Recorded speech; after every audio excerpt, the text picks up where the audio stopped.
سلام، به ویدیوی 41 خوش اومدید. توی این ویدیو اون تمرینی که ویدیوی قبلی شروع کردیم و تمام میکنیم. من یه مرور سریع میکنم. یه آرایه دو بعدی داشتیم که توش فروش 3 ماه 4 تا فروشنده رو داشتیم، ردیفا برای فروشنده ها، ستونا برای ماه ها. این برای 3 ماهه و 4 تا هم فروشنده داریم. اگه ویدیوی قبلی رو هم ندیدید حتما باید برید اون رو ببینید تا متوجه بشید که چیکار کردیم. بعدش یه آرایه معمولی ساختیم که 4 تا جا داشت و توی هر کدومش میخواستیم جمع فروش هر کدوم از فروشنده ها رو قرار بدیم که اینا رو توی ویدیو قبلی توضیح دادم.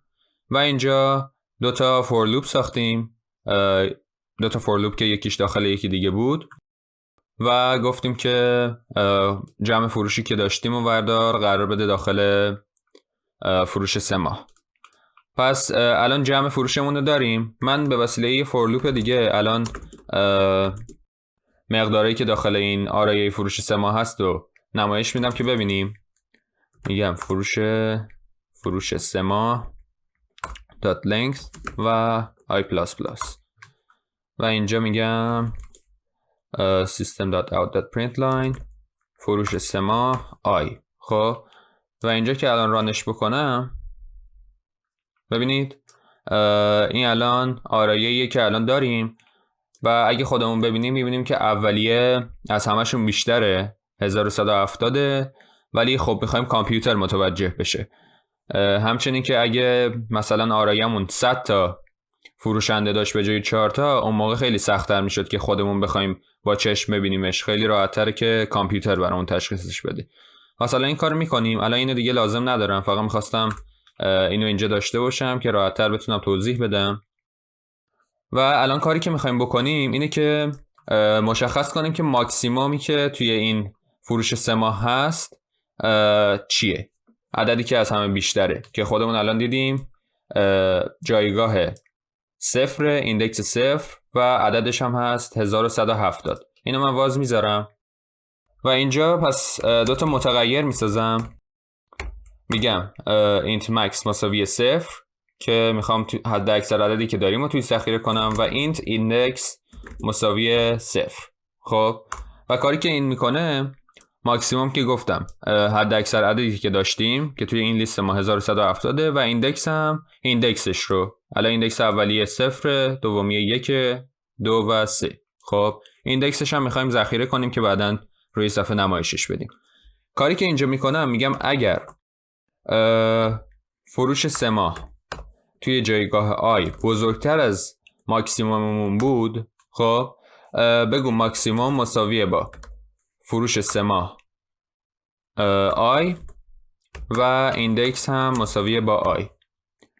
و این مشخصه چی کار میکنه دیگه. اگر اون جایگاهی که توش الان هستیم، اون i حالا هرچی که هست، خب که الان فرض کنیم مثلا 0 باشه داره اینو میخونه، اگر بزرگتر از مکس بود که الان هست 0، وارد این ایف بشو و بگو مکس مساوی فروش 3 ماه دات آیه، یعنی بیشترین عددی که تا حالا بهش برخوردیم توی این ایندکس فروش 3 ماه بوده، مقدارش رو قرار میده برای مکس و اون جایگاهش رو هم، اون ایندکسش رو هم قرار میده برای متغیر ایندکسمون.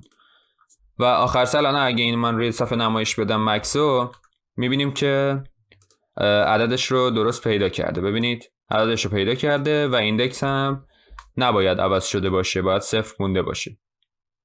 ببینید اینم عوض نشد به خاطر اینکه اولین فروشندمون که ایندکسش 0 بود از همه بیشتر فروش داشته، برای همین ایندکسمون همون 0 مونده. خب پس این از این. حالا من یه توضیح کوچولو بدم که برای چی یه موقع این اشتباه نکنید که این دوتا رو مثلا داخل این قرار بدید. به خاطر چی؟ به خاطر اینکه هر بار که فور لوپ رو دوباره از اول شروع بکنه میاد مکس و ایندکس رو مساوی 0 میکنه. ما میخوایم مقداری که داشتیم داخلش بمونه، نمیخوایم عوض بشه با هر لوپ. خب برای همین اینا رو حواستون باشه که بیرون فور دیکلرشون بکنید. پس این از این. الان کاری که میخوایم بکنیم فقط یه چیز مونده که میخوایم روی صفحه نمایش بدیم کدوم فروشنده بیشتر از همه فروش داشته. پس می نویسم فروشنده، یه فاصله میذارم به علاوه ایندکس خب که برامون 0 بود، پس به علاوه 1ش میکنیم، به خاطر اینکه حالا ایندکس ها از 0 شروع میشن ولی ما از 1 شروع میکنیم خوندن دیگه. میخوام بگم فروشنده اول، نه فروشنده 0. خب فروشنده 1. خب و بعدش یه 2 نقطه میخوام بذارم، پس اینجا یه به علاوه میذارم و میگم 2 نقطه و میزان فروشش رو دیگه. همین فکر میکنم کافی باشه. و اینجا که رانش بکنم، اگه همه چی درست باشه باید اینو روی صفحه نمایش بده. ببینید نوشته فروشنده 1 و میزان فروشش هم 1170. حالا برای اینکه قشنگ‌تر بشه میتونیم یه دونه علامت دلار هم بذاریم اینجا که مشخص بشه که مربوط به پول بوده. خب پس این از اینو امیدوارم متوجه شده باشید. ویدیوی بعدی شروع میکنیم درباره شیگرایی صحبت کنیم و مبحث خیلی مهمیه.